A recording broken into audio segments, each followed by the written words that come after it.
Hello and hi, my name is Connor, and in this video I'm going to be talking about my 5 favorite new EPs from Japan from July. It's August, so I'm talking about the July ones. This month's selections are really all over the place. I am going to be talking about 2 jazz albums, I'm going to be talking about 1 rock pop album, I'm going to be talking about 1 EDM hip hop album, and then I'll be talking about 1 jazz pop soul hip hop like drum and bass sort of thing. So let's get it.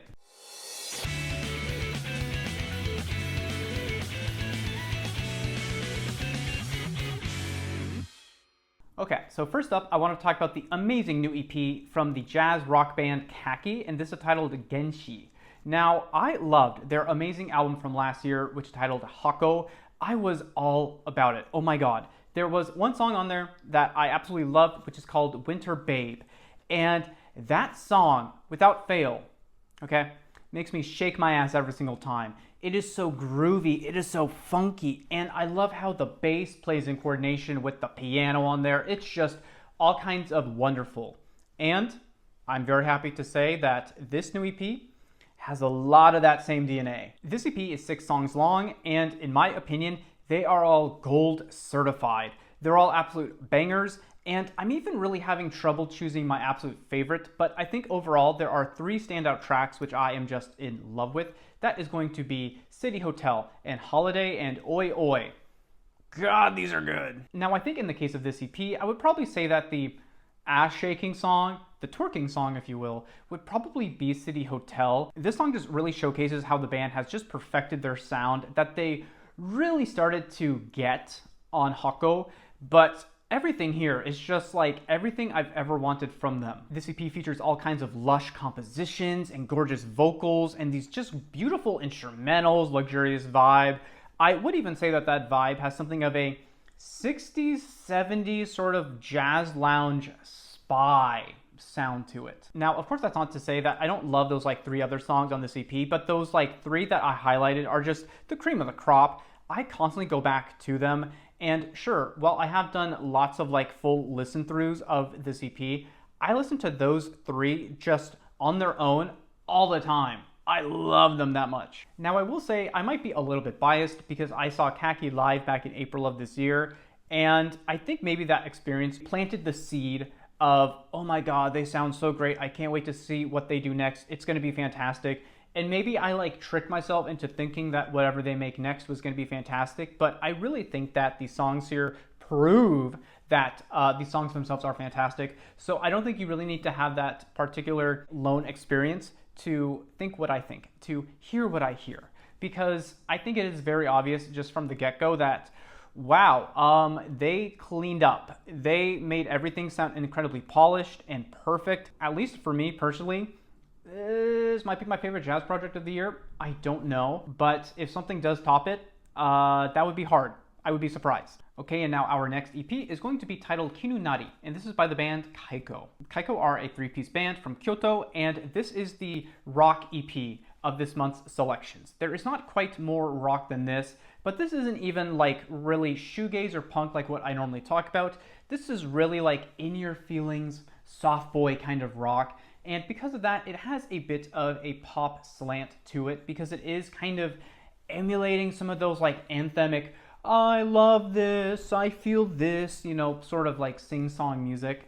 But at the end of the day, it is still indie rock. Maybe the closest thing I could compare this to is like 90s U2, where it is just kind of soft boy music, you know, with a singer, a gorgeously sounding singer who is just belting out these like wonderfully sung lines about really just personal things in their life, right? Like for me, I feel like a lot of the songs here are about facing your fears, being courageous, and like turning back from the darkness that tries to consume you. And I think the prime example on this EP is going to be the song Cocoon, which I love. While I do love the lyricism, I gotta say, I love the lead singer. His name is Shota Kagamiro, okay? Oh my god, he sounds fantastic on every single song here.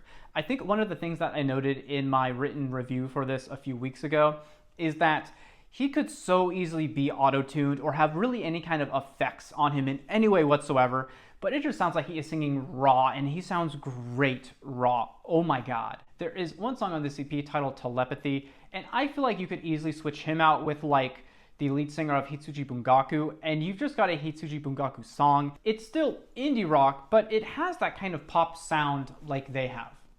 That's my take. Maybe it's a hot take, I don't know, but I think if you're familiar with their music, or just, like I said, anthemic pop rock like that, I think this is an EP you will really like, and I think you'll see a lot of similarities to very similar artists too. Now, one band who is not quite making rock music is going to be Above Oak Fields, and especially with this new EP, which is titled Aventure. Now, it's not titled Adventure. I made that mistake very early on, but it is Aventure. Thank you for listening to this PSA. Above Oak Fields are another band from Kyoto. They are a 4-piece, and while they are making jazz music, that is a little bit too reductive, I find, because each of these songs is really in its own jazz-specific lane. Like on this EP, okay, you have bossa nova, you have folk, you have acid jazz, you have neo soul, you have yacht rock, and there's even some big band too, which is just fun. Right off the bat, I feel like the best way to describe this EP to you is just to look at the cover. Okay, it's a nice, carefree, bright, sunny summer day. To me, this EP just sounds like you are on some kind of carefree vacation. It is so relaxing, it's so luxurious, it is just so all-encompassing. I feel at peace right now. I am seriously in love with every song here. I think each really offers something special, and I think the fact that the band members are so young themselves is just incredible too. It's for that reason that, much like Khaki, I am so invested in what they sound like in the future, because I feel like, in 10 years, they might be one of the greatest ever. I think this debut EP is such a strong showcase of their skills, here, essentially right at the beginning of their career, that I am just so curious, And I think a lot of that stems from the fact that I am constantly flip-flopping between my favorite song. I feel like on every listen, I have a new favorite song.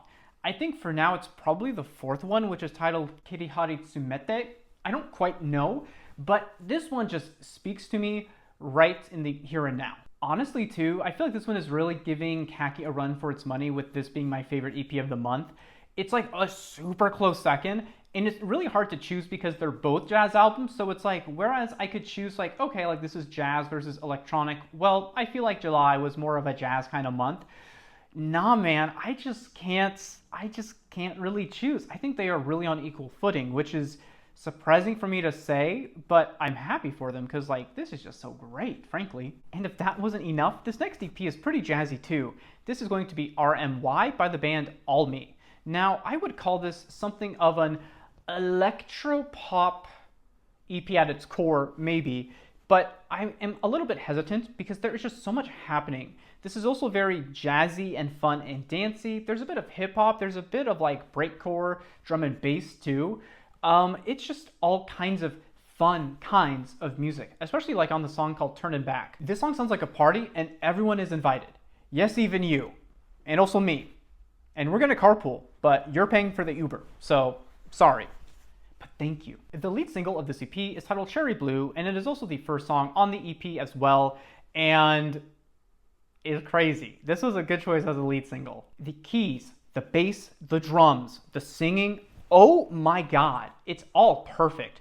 I think more than anything, this song is a great showcase of the band's unity, where they are just all so on the same page. That results in some just fun, infectious music that I have listened to maybe 12 or 15 times, somewhere in that range, since this came out at the tail end of July. So unfortunately, I can't quite say that I have been listening to this all July long, but certainly I have been listening to it all August long. I seriously feel this way about every single song on this EP as well.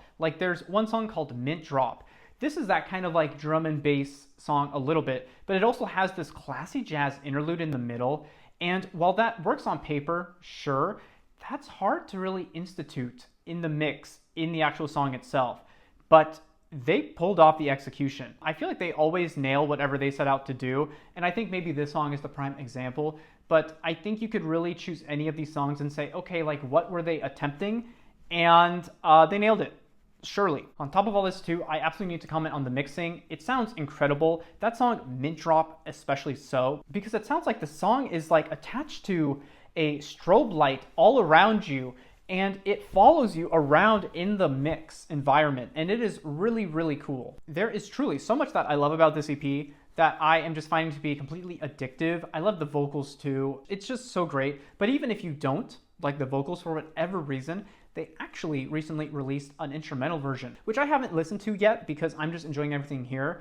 But I suppose if I ever get tired of it, or if I really want to isolate the great instrumentals, I'm just gonna go listen to it because it's right there. I love when bands provide instrumental versions like this. It's super cool because, you know, you can listen to it in a whole new way, or maybe even sing along at karaoke if you want to. There it is, that's how you do it, boom. But in summary, I love everything here. I love the direction that the band is going to.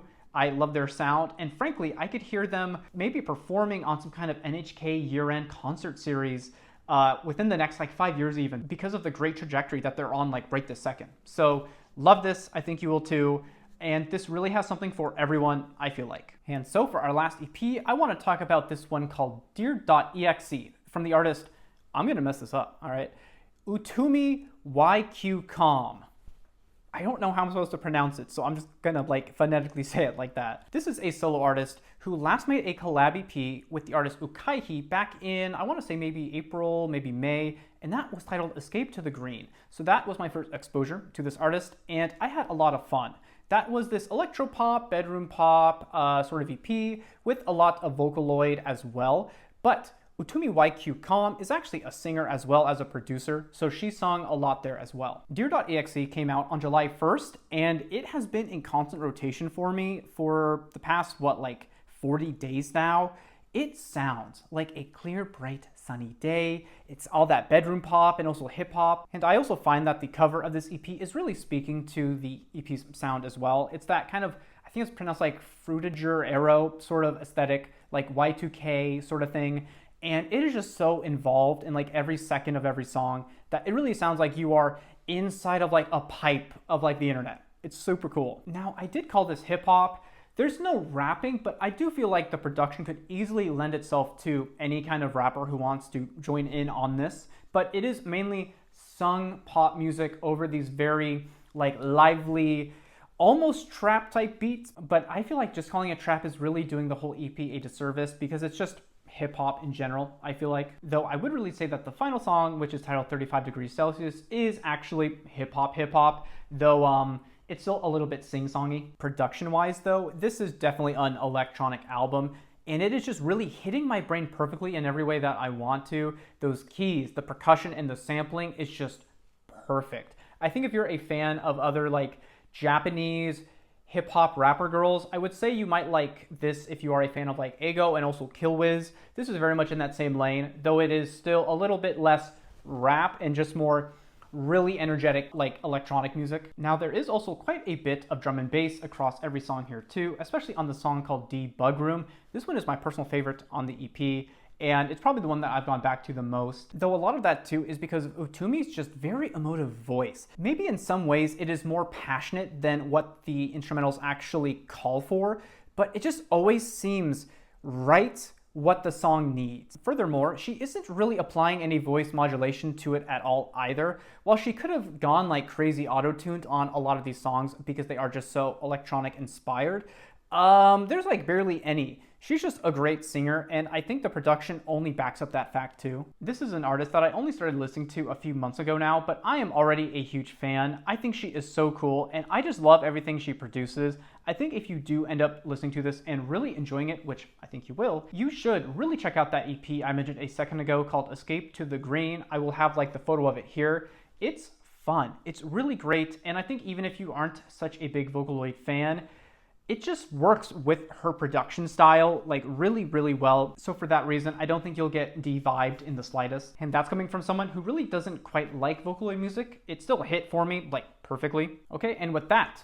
we are done with my 5 picks from July in August of 2026.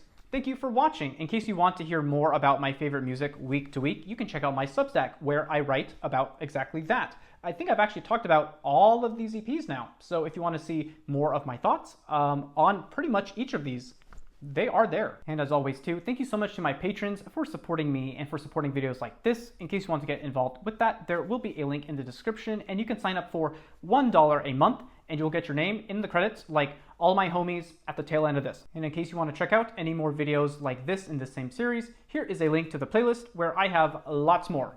And by that I mean all of the others. So check it out. Thank you again so much for watching, and I will see you in the next one. Bye.